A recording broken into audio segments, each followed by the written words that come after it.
here's a fascinating conversation. I've traveled a lot in Europe. I've traveled around the world. Obviously, spent a lot of time here in the U.S. And I ask everybody the same thing, which is, how does this end? And there's a couple of possibilities, but the most likely, 95% out of 100, is that there's some ceding of some Ukrainian territory in exchange for some long-term security guarantees for Ukraine by the West. I think the only question is, does that happen sooner or later? The biggest difference in that timeline that comes out of the American election is that I think Trump will have much less patience than Kamala Harris would have, and that I think he's going to be pushing for an immediate cessation of hostilities under that sort of that rubric of exchanging security for land.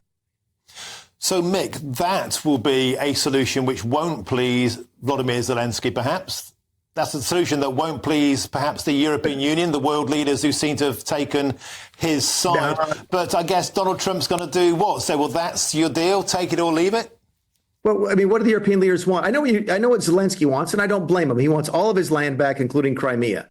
I just don't ever see that happening. I don't think any sane European leader thinks that is actually going to happen here. I mean, again, someone made an earlier comment that Crimea has been gone since 2014 because Europe let it go, and that's exactly right. So I think that, again, I've talked to people privately, and they're like, well, the Donetsk is probably going away, but if we can give the Ukraine security, then maybe we get this war stopped. I think that's how it ends.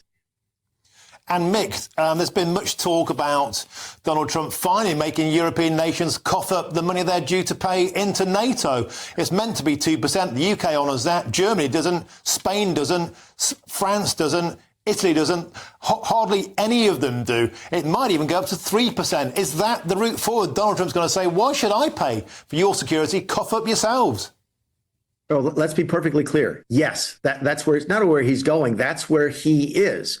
This is his approach, and it's fairly common sense if you sort of take the hyperbolic language out of it. Here's the basic premise. Everybody needs to live up to their obligations. That's what it means to be allies and friends and partners. Okay, and yes, you want us to live up to Article 5. We agree with that. We're going to live up to our part of the agreement. Why don't you live up to yours?